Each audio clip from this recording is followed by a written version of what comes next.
one of the principal criticisms of public money, that, oh, it's a fixed money supply, the economy will grind to a halt and so on, won't be flexible, won't be dynamic. Nonsense, we can lend it as well as spend it.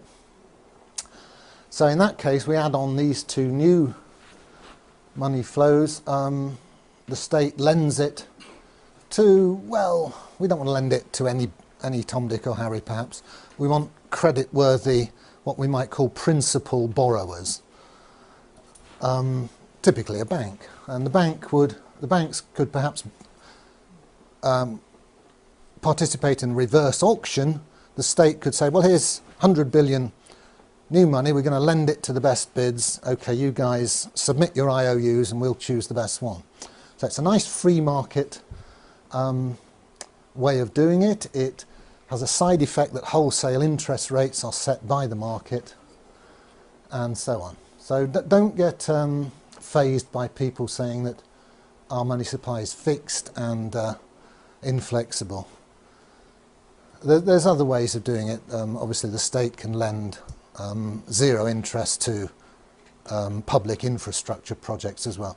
I'm just highlighting this because it's something I've been discussing with Bill Still, who's on the libertarian ticket, and he wants some free market answers to meet his critics.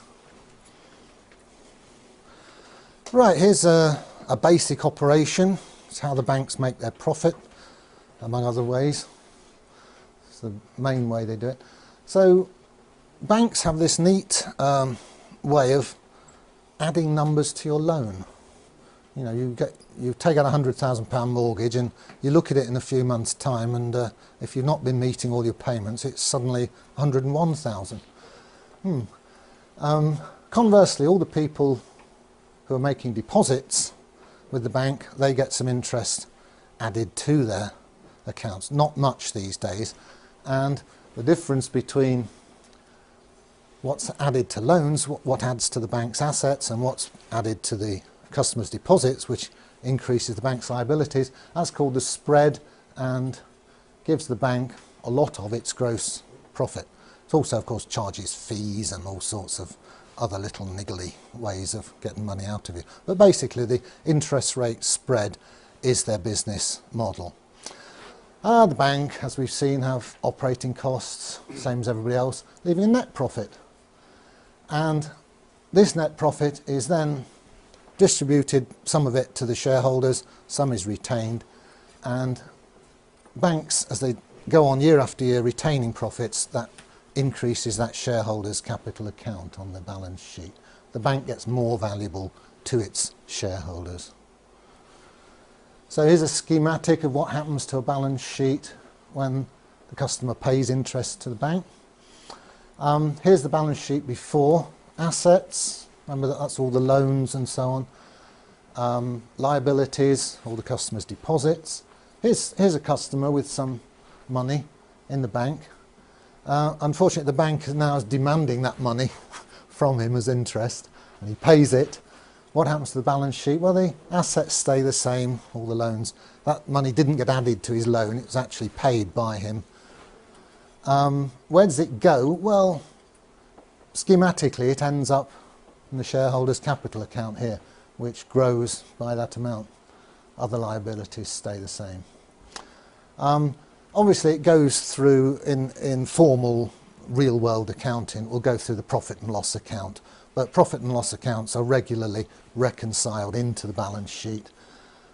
So we can say schematically that this charge on the customer, the interest, is ending up, to a first approximation, as shareholders' capital.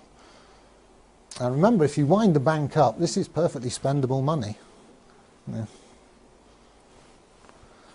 Conversely, it's just when the bank pays a little bit of interest to a customer, well, here's the shareholders' capital account, and it shrinks, and the customers get some new money.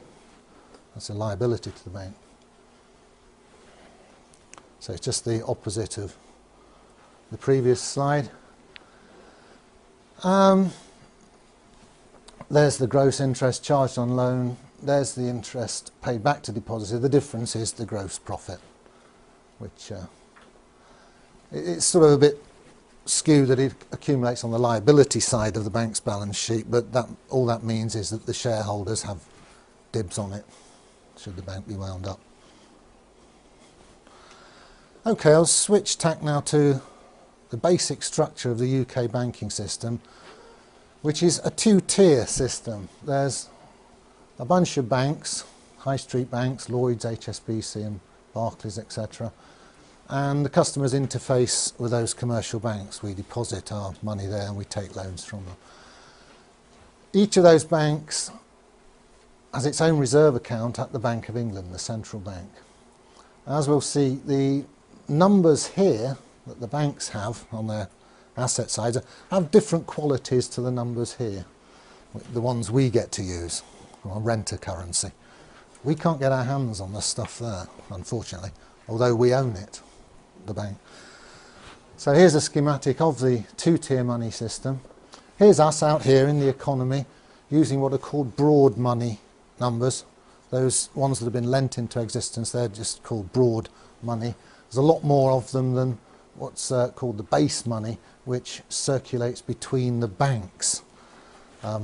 Goes from one reserve account to another within the computers at the Bank of England. So, interesting points. The causality goes that way. We do all our business, run our economy, and then at the end of each day, behind the scenes, the banks do interbank settlement using these base money numbers. And very interestingly, there's no direct crossover between the circulation of these base money numbers between the banks themselves and the circulation of the broad money numbers, which you and I get to use. That curtain puts a barrier between them. There are conduits between the two.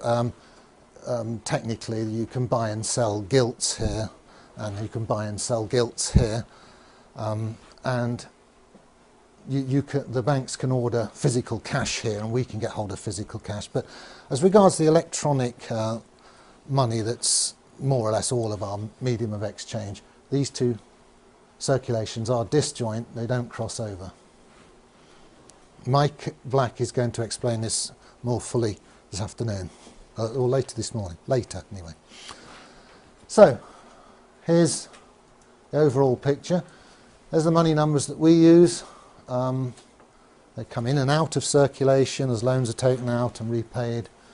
Ambiguity, are they money or credit? Well, you can always have a good argument about that. To all intents and purposes, they're money. And they circulate with great complexity as we do our business. And then basically at the end of each business day, the huge number of money transfers of this sort of broad money is settled by net transfers of this sort of base money.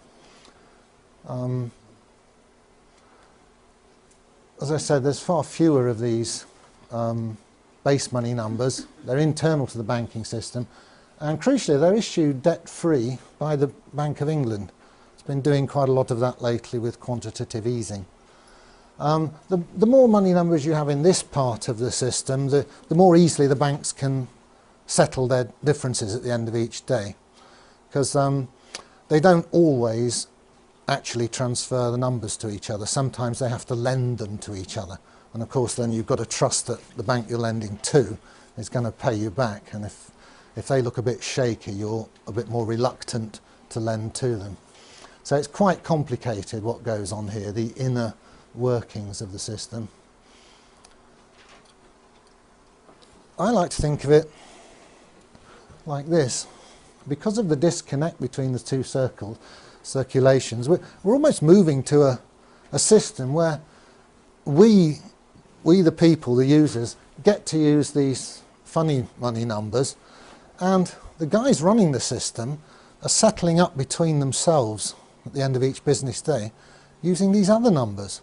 And there's getting to be such a disconnect between them, they might as well be using Smarties to settle up, because their game is to make a very good living by making the rest of us use their funny money numbers. And we gradually, since the Second World War, we've moved incrementally into this, what's now a scam. I think I'll leave it there then and take questions.